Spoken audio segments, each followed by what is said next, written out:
Le grand oral des grandes gueules. Monsieur Christophe Barbier. Bonjour Christophe Barbier au théâtre, éditorialiste, comédien pour la pièce L'un de nous deux au théâtre Petit Montparnasse. Vous êtes Georges Mandel, Emmanuel de Chartres et Léon Blum. Blum, l'homme de gauche, vous, l'homme de droite. Rôle de composition Oh, bien sûr, rôle de composition, parce que cette droite-là était bien loin des débats d'aujourd'hui.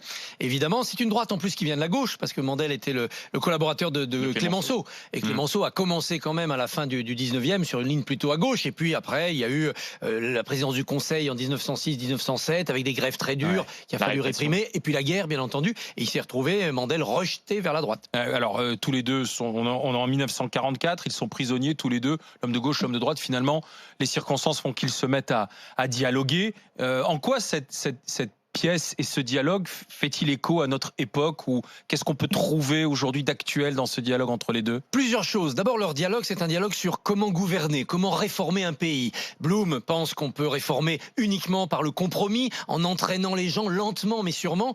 Et Mandel est plus tranchant. Il considère que la réforme, ça doit être aussi bousculer les habitudes, casser les corporatismes et être intransigeant. C'est un peu le débat qu'on retrouve aujourd'hui entre ceux qui veulent faire une réforme un peu à la hussarde, type Macron, et puis ceux qui pensent qu'au contraire, il faut dialoguer. Alors on voit bien que le premier type, Macron, au bout d'un moment, ils se disent qu'il faut aussi dialoguer, sinon on est trop cassant, on provoque des révoltes. Et ceux qui dialoguent trop longtemps, à la Chirac ou à la Hollande, ils réforment pas grand-chose. Donc la vérité est sans doute un peu entre les deux. Sauf qu'aujourd'hui, on ne sait plus qui est Macron. C'est-à-dire que Macron, il va défendre l'Amazonie au Conseil de l'ONU sur l'environnement, et en même temps, il met le dossier de l'immigration de manière assez ferme sur la table.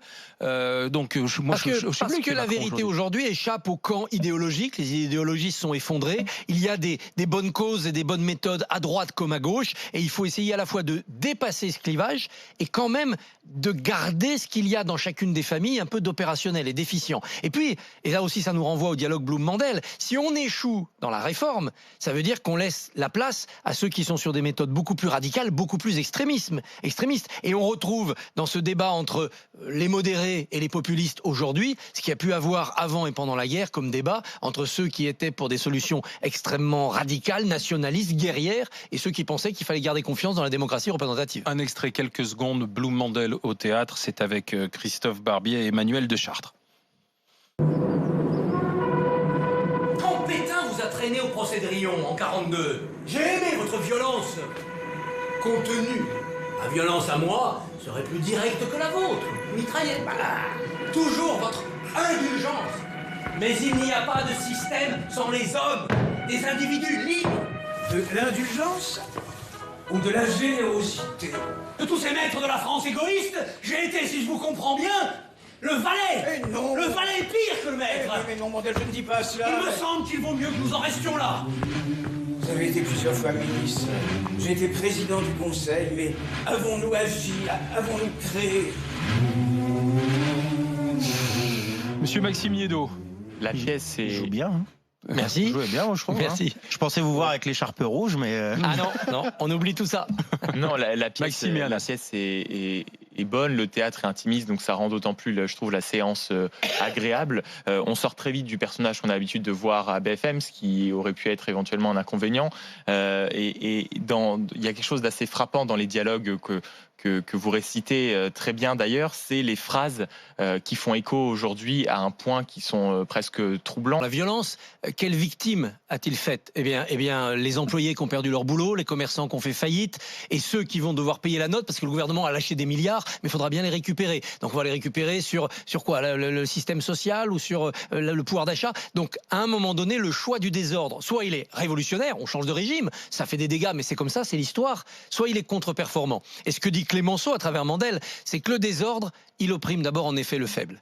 Et c'est toujours le riche qui finit par s'en sortir, c'est toujours les partis de l'ordre qui finissent par triompher. Et suite à ça, se dégage aussi une pensée que votre personnage a, qui dit en fait tout simplement, le problème aussi du manque de l'action ou du manque de conviction, c'est que ça déstructure et que ça mine la démocratie. C'est aussi ce que vous pensez de la Ve République? Oui, je pense qu'à partir du moment où on est dans le laxisme, dans une forme de ramollissement, on se dit au moins j'ai la paix pendant 15 jours, 3 mois, le reste de mon quinquennat, mais ça finit toujours par se retourner contre le pouvoir. Et si on n'a pas depuis 40 ans trouvé des solutions à la crise, ça finit par créer des crises diplomatiques et des crises politiques bien plus graves. Alors, Anas Kazib, Gilles-William Goldnadel. Anas Oui, non, mais sur Monsieur Barbier, hein, tu peux très bien au-delà de la pièce. Moi, Monsieur Barbier, il est à l'opposé de moi, mais j'adore ses analyses. J'écoute beaucoup.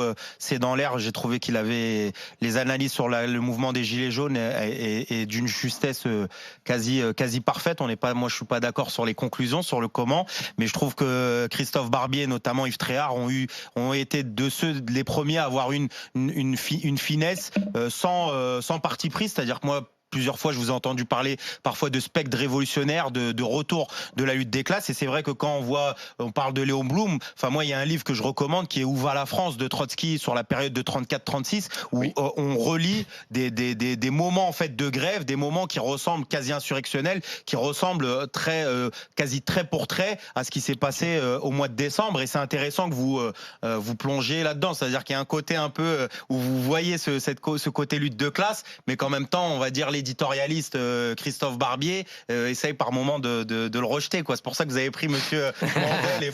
Mais c'est vrai qu'en 34-36, ça aurait pu tomber du côté de l'extrême droite. Le 6 février 34, et t'es là. Ça donne le Front populaire.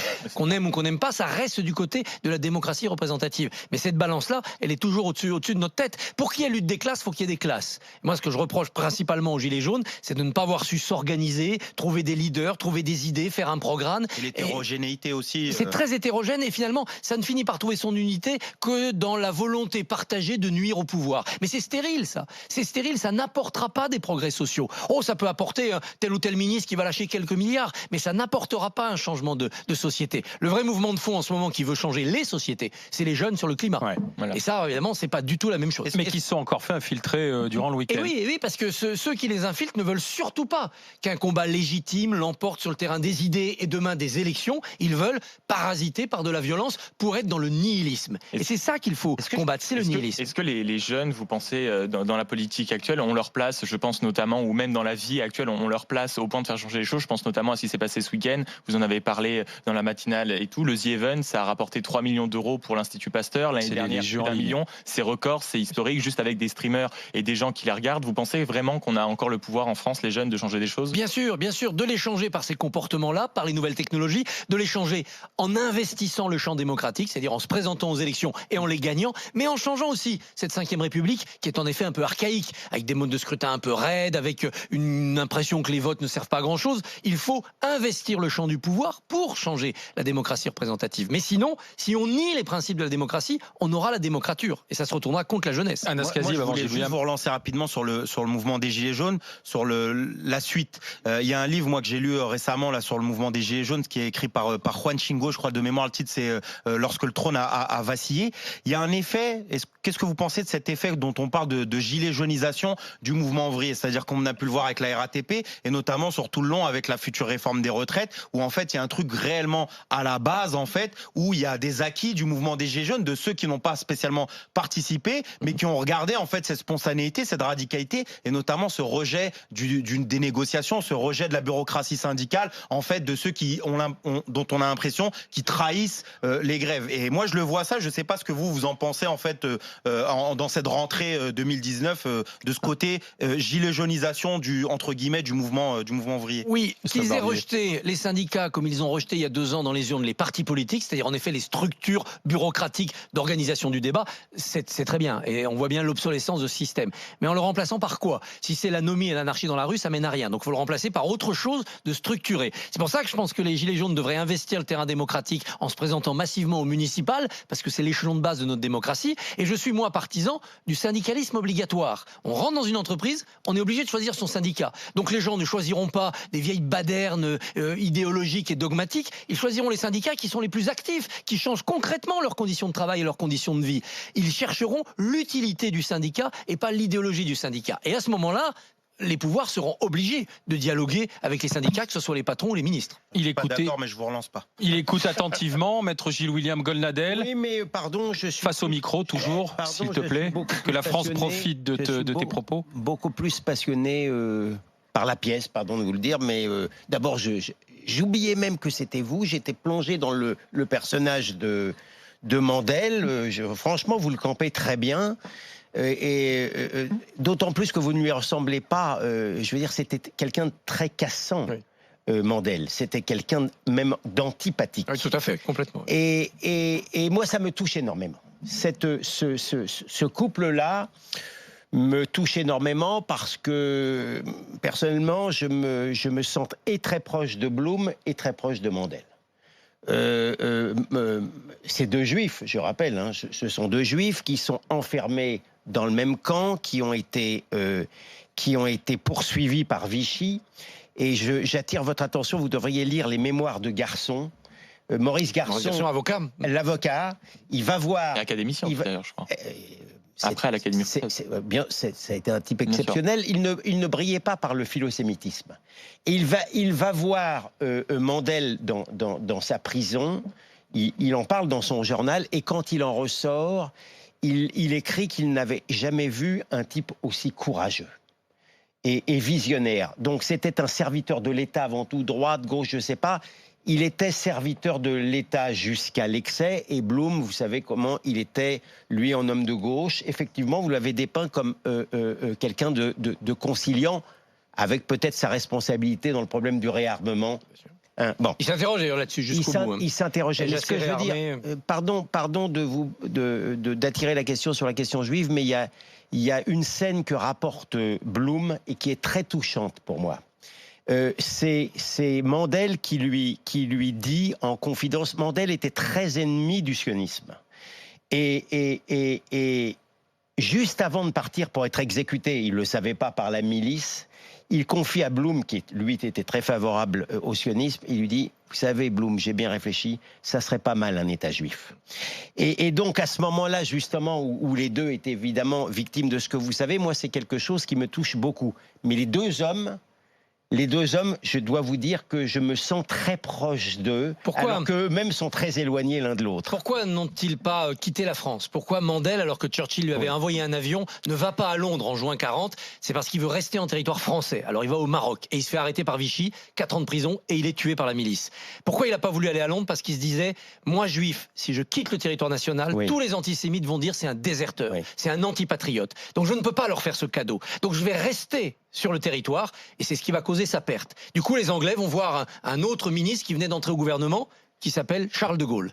Et c'est de Gaulle qui les emmène à Londres. Vous voyez à quoi ça tient un destin. Et puis, Mandel, oui, serviteur de l'État, c'est lui qui a inventé, entre guillemets, la radio et la télévision en France. Comme ministre des PTT, il a poussé avec son collaborateur Pierre Laffut la radio publique, il a inventé les dramatiques radiophoniques, il a emmené les gens de la Comédie Française au micro lire des pièces, et il a poussé un truc qui commençait, dont les gens disaient, oh, ça marchera jamais, c'est la télévision. C'est ça. Et le premier essai de télévision, c'est en 34 quand il est ministre. Le premier essai public, c'est en 42 sous l'occupation, et après la guerre, ça devient ce que nous connaissons à la télévision. C'est à voir, c'est à la fois de l'histoire, c'est de la politique, et ça résonne aujourd'hui de manière très actuelle. Merci Christophe Barbier. Au théâtre, Christophe Barbier avec Emmanuel Deschartres, Blum et Mandel au Petit Montparnasse. Merci d'être passé par les GG. On se retrouve demain avec Jacques Maillot, Zora Bitan, Jérôme Marty et à 12h20, Édouard Bergeon, réalisateur de ce long métrage Au nom de la terre avec Guillaume Canet. Édouard Bergeon a filmé la détresse paysanne jusqu'au suicide.